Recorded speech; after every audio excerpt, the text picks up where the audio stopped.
Buenas noches, compañero. Buenas noches, profesor. Les damos la bienvenida, ¿verdad? Mi compañera Fátima Arauz, Sueyen Juan y su servidor, ¿verdad? Jonathan Castellón.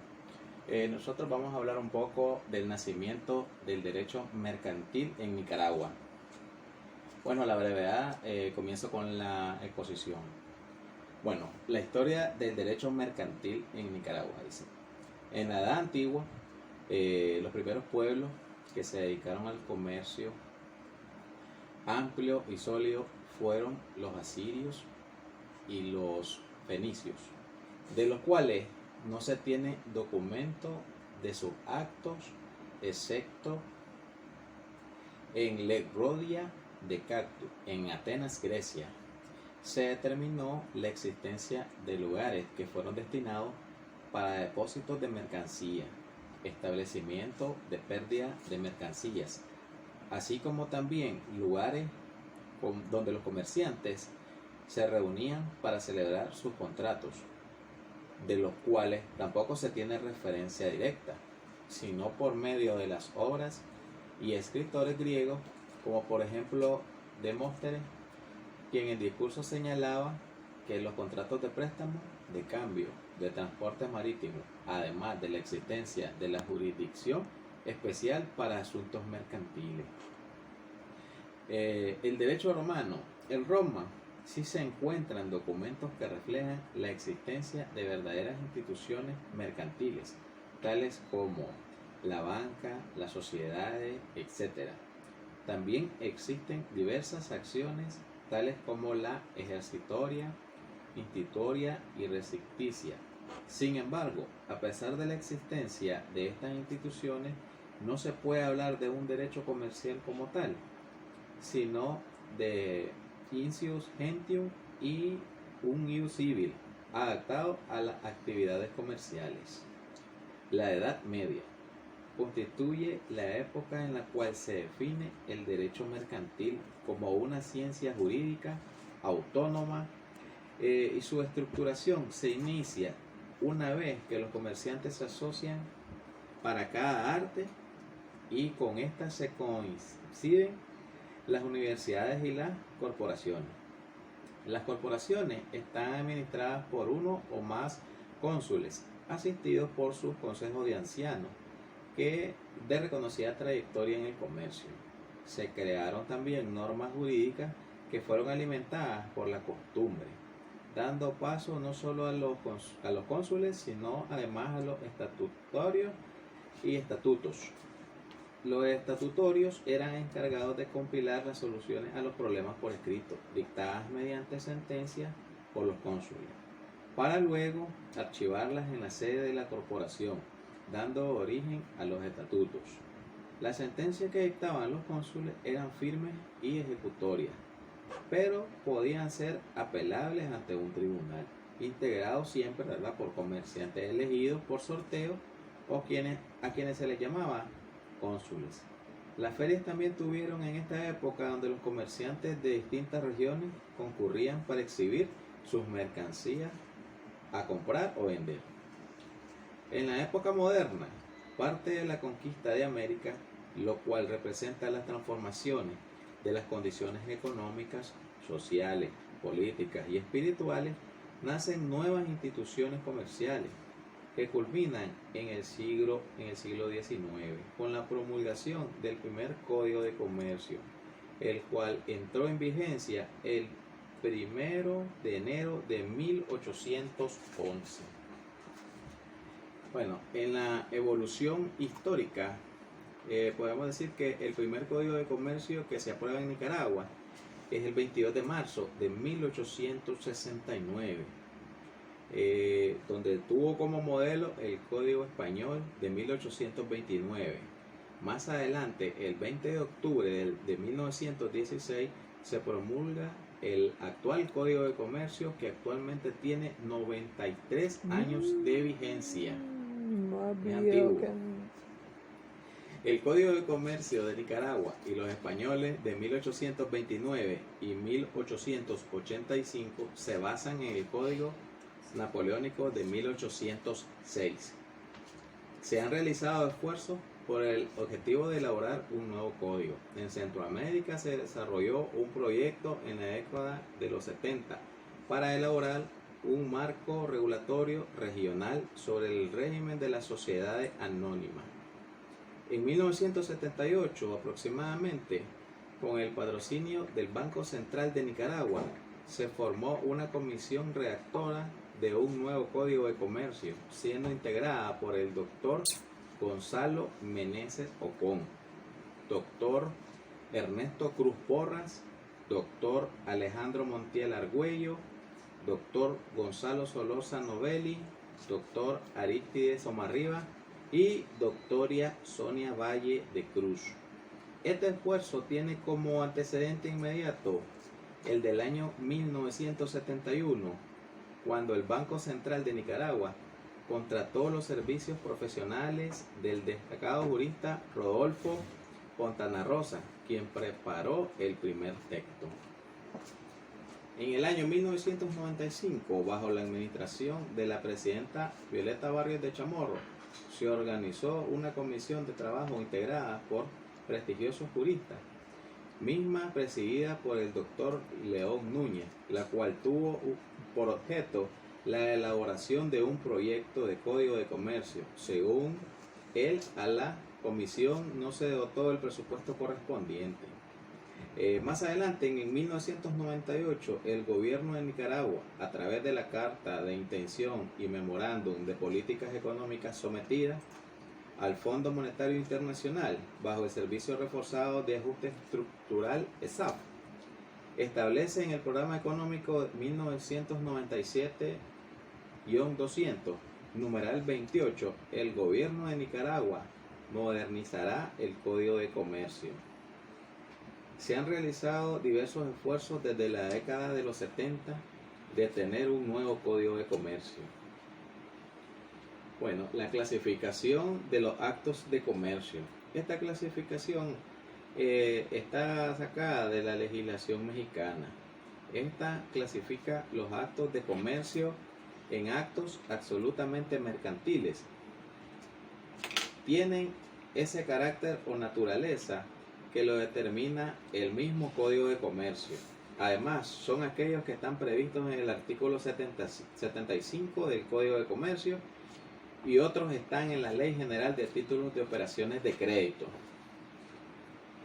Bueno, a esto podemos decir que en la clasificación de actos de comercio lo más relevante sería los actos absolutamente mercantiles, los actos relativamente mercantiles o de mercantilidad condicionada, actos principales y accesorios. Y por último podemos decir que los actos de comercio mixto o de unilateralidad mercantil. Ahora mi compañera Sue va a explicar algo sobre las fuentes de derecho mercantil nicaragüense. Continuando con la exposición, a mí me toca hablar un poco sobre las fuentes del derecho mercantil nicaragüense.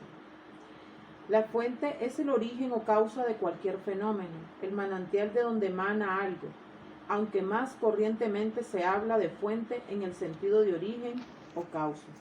Todo aquello que da nacimiento al derecho objetivo, es decir, aquello que da nacimiento a las normas jurídicas. Cada sistema jurídico tiene su propio sistema de fuentes. Aunque muchos de ellos son parecidos, nuestro derecho, como la mayor parte de los países que acogen el llamado sistema continental, tiene como característica la supremacía de la ley entendida en sentido amplio como la norma escrita y general emanada de un poder público y dirigida a regular la conducta de los individuos. Un sistema de fuentes no es fruto del azar o del capricho, sino consecuencia de múltiples factores políticos, sociológicos e ideológicos. A través se transparenta un conjunto de ideas y de hechos dominantes de la comunidad de que se trate. El predominio de la ley revela la intensidad creciente del poder del Estado frente a las formas espontáneas de creación del derecho como es la costumbre. Esto se ve de forma clara en los artículos 2, 3, 4 y 5 de nuestro Código de Comercio, que es donde se hace referencia a la costumbre mercantil como fuente de este derecho, pero solo en las condiciones y circunstancias que la propia ley lo establece. En este sentido, el título preliminar de nuestro Código Civil de 1904 establece artículo 16: al aplicar la ley no puede atribuirse otro sentido de que resulta explícitamente de los términos empleados, dada la relación que entre los mismos debe existir y la intención del legislador. Artículo 17. Si una cuestión no puede resolverse ni por las palabras ni por el espíritu de la ley, se atenderá a los principios de leyes análogas, y si aún la cuestión fuere dudosa, se resolverá por los principios generales del derecho, teniendo en consideración las circunstancias del caso. Estos artículos claramente denotan la supremacía de la ley dentro de nuestro sistema de fuentes y, por supuesto, dentro de la ley constitucional, que es la primera de las fuentes, la supranorma. La norma que prevalece se impone y condiciona a todas las demás, tanto de origen legislativo como gubernamental. En suma, es la fuente de las fuentes. En el artículo 82 de nuestra Constitución vigente establece: la Constitución es la carta fundamental de la República. Las demás leyes están subordinadas a ella. No tendrán valor alguno las leyes, tratados, órdenes o disposiciones que se le opongan o alteren sus disposiciones. De lo anteriormente señalado, podemos decir que dentro del sistema de fuentes hay dos cuestiones de mucha importancia a señalar. A. Hacer la enumeración de las fuentes del derecho. B. Determinar su origen jerárquico. En este sentido, si nos atenemos al título preliminar del Código Civil, que regula las fuentes de manera sustantiva, vemos que las fuentes en su origen jerárquico son la ley, la analogía, los principios generales del derecho. Según el artículo del Código de Comercio, en los casos que no están especialmente regidos por este código, se aplicarán las disposiciones del Código Civil, y en defecto de estos se aplicarán las costumbres mercantiles, prevaleciendo las locales o especiales sobre la general. De este artículo se desprende que el sistema de fuentes del derecho mercantil es el siguiente: el Código de Comercio, el Código Civil y las costumbres mercantiles. El derecho mercantil, por ser una categoría histórica, es decir, un producto de la realidad muchísimo más espontánea que otras ramas del derecho, hace normalmente con las fuentes del derecho una clasificación suya particular, dentro de la cual los usos y las costumbres ocupan un lugar preponderante. Cualquier código de comercio que abramos nos dice eso. Es un reconocimiento del hecho puro y simple de que el derecho mercantil es una categoría histórica, que es un derecho dinámico, que sigue el fenómeno económico, que cambia constantemente, que es un producto de la colectividad de los comerciantes en constante hacerse. El orden de las fuentes en nuestro código reconoce este fenómeno, colocando inmediatamente después del Código de Comercio y Código Civil la costumbre mercantil como fuente inmediata. Entonces podemos ver que lo más importante que podemos resaltar en esta exposición de la fuente es que el código se basa en el Código de Comercio, el Código Civil, y también vemos que hay bastante incidencia de las costumbres mercantiles. Gracias. Continuando con la exposición, como ustedes pudieron escuchar a mi compañero Jonathan y a Suyen, Jonathan pues habló de la Edad Media, del derecho romano, de la Edad Media, de la época moderna, de la Edad Antigua. Suyen habló bastante de lo que se refiere a la fuente del derecho. Voy a hablar y hacer un resumen de esta exposición, ¿verdad? en el cual históricamente el derecho mercantil, con posterioridad al derecho civil, las legislaciones más antiguas contenían la regulación de las materias mercantiles mezcladas con las civiles. El derecho romano, que constituye la raíz del derecho privado moderno, no hizo distinción entre el derecho civil y el derecho mercantil. El derecho mercantil surge en la Edad Media, época en la cual se define el derecho mercantil como una ciencia jurídica autónoma. Un derecho en esta Edad Media frente a la rigidez y formalismo del derecho civil, pues los comerciantes sienten la necesidad de que se adapten mejores normas para los requisitos del comercio. Dejan de aplicar la normativa rígida del derecho civil y crean un derecho autónomo que no surge por el Estado, sino por su aceptación social. Además, el derecho mercantil surgió gracias a los comerciantes medievales que se organizaron en gremios de acuerdo a su industria. Los gremios dictaban sus estatutos teniendo como base los usos que regían su actividad. El derecho mercantil está íntimamente ligado a la actividad de los gremios o corporaciones de mercaderes que se organizaron en las ciudades comerciales medievales para la mejor defensa de los intereses comunes de clase. El derecho mercantil tiene por objeto la regulación de las relaciones entre particulares a que dan lugar el ejercicio del comercio. Las denominaciones clásicas de la materia llevan a juristas y no juristas a referir al comercio el objeto propio del derecho mercantil, derivando lógicamente el concepto de esta rama jurídica de las palabras empleadas para designarlas.